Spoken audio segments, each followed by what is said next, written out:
All right, my name is John Schwartz, and I interviewed Vladimir Batista the 4th of October, 2020.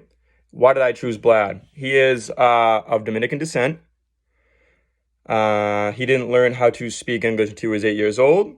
His parents were born and raised in the Dominican Republic, and he did not grow up like the majority of his classmates, so I kind of found that fascinating.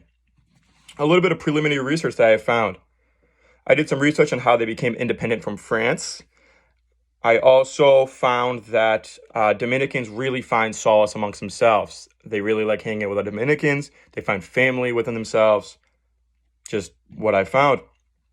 When I wanted to ask Vladimir a few questions to really get to know his upbringing in his culture, before I started, he wanted to tell me a big misconception. So I said, let's go.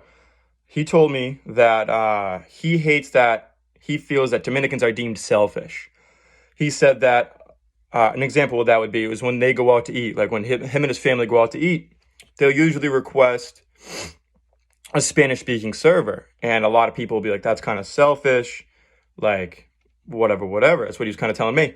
And he says that he does this because he feels that if he has an English speaker, the native English speaker, we'll say like myself, that is taking their orders and doing this and doing that they get judged for their accent. They don't know all the words, so they get judged for not being a good English speaker, and they just feel very upset. And he says that a misconception would be that Dominicans come off shy, and it's not that they come off shy, but they're embarrassed. They don't want to be embarrassed with the way they speak because they're not as good speakers as other people of the United States.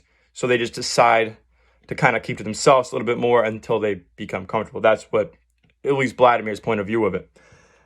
So I asked him to describe his early childhood education, and he said it was a big struggle. He says that he's still kind of shaken up, a little bit traumatized about his early childhood education. He told me that he'd be bullied for not knowing English. Like I said, he didn't learn until he was 8, so he was counting in Spanish, speaking in Spanish in an English classroom. He said that as a child, he was put in the ESL classes, which is the English second language classes, and he'd also be picked on for being in there because kids didn't know what it was, and they were like, he's stupid, whatever. He was kind of picked on for that. Another thing that happens that he would tell me is that some of the other Dominican boys that didn't know English as well were actually put into the IEP classrooms where they didn't belong. They didn't belong to be an IEP, but they were because they didn't know English. And he says that was very embarrassing. Not that it's a problem to have an IEP, but he'd be bullied for being in those classes, not knowing English, et cetera, et cetera. He said it was definitely a struggle, but the English second language classes did help him, he did say. So that is definitely good. So I asked him, do you think anything held you back from having a good education? He said, no, not really. He said he fought through it. He said that a big thing for him was growing up before knowing English, that he would watch English speaking cartoons. He would watch Sesame Street and a few of the other ones that would help you learn English, help you count in English. So his parents would always put that on for him as a young kid. And that, as a young brain, that really helped him develop into an English speaker. Another question that I'd ask, because I definitely want to see the differences in this, would be, what's it like to be a member of your family, a Dominican cultural family? And he said, the man of the house is who you follow. His father had taught him how to hold a job, make money, be a respectful young man, all this stuff. And he told me that that's, yes, a very valuable thing to have, to learn how to be a man of the house. But he told me now, rather than 50 years ago when his father was being raised, that it's 2020.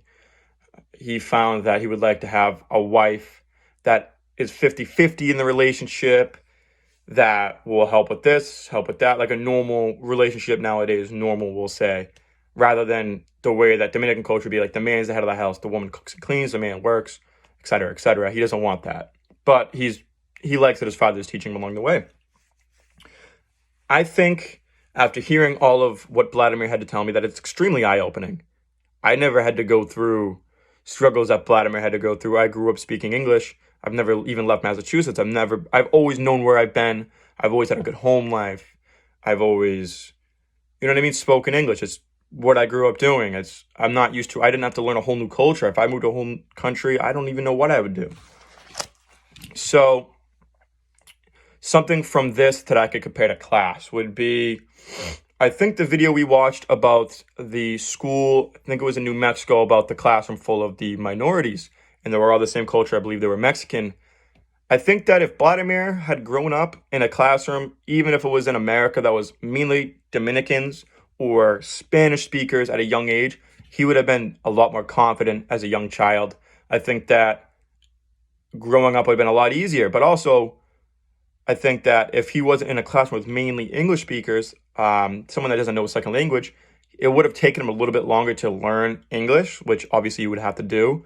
But I think that it's cool to compare that video in the way that Vlad was brought up, because he was definitely the minority, but he wasn't amongst other minorities. He was pretty much alone. So he had to go through that struggle by himself for the most part, which is pretty admirable. Questions I have after hearing about what Vladimir had told me. I think a question for me that I would have for him would be, how did he cope being bullied and picked on growing up for not knowing a language? Like, that's not something that you can just do overnight. I think that's crazy, because I couldn't imagine getting picked on by someone speaking another language but still knowing what they mean. You can still tell there's malice in what's being said. So I just want to know at a young age, like 5, 6, 7, 8 years old, how Vladimir coped with that, how he kept moving forward, how he kept staying confident. Because I just feel like if I was in his shoes, I would definitely be shutting down a lot more and really just struggling with it. But I'm very glad I did this interview. I think I took a lot away from it. And it makes me really think about other cultures, other ethnicities, and really, it just brings a sense of light into other ways of living. So I think it was a great thing. But yeah, thank you so much.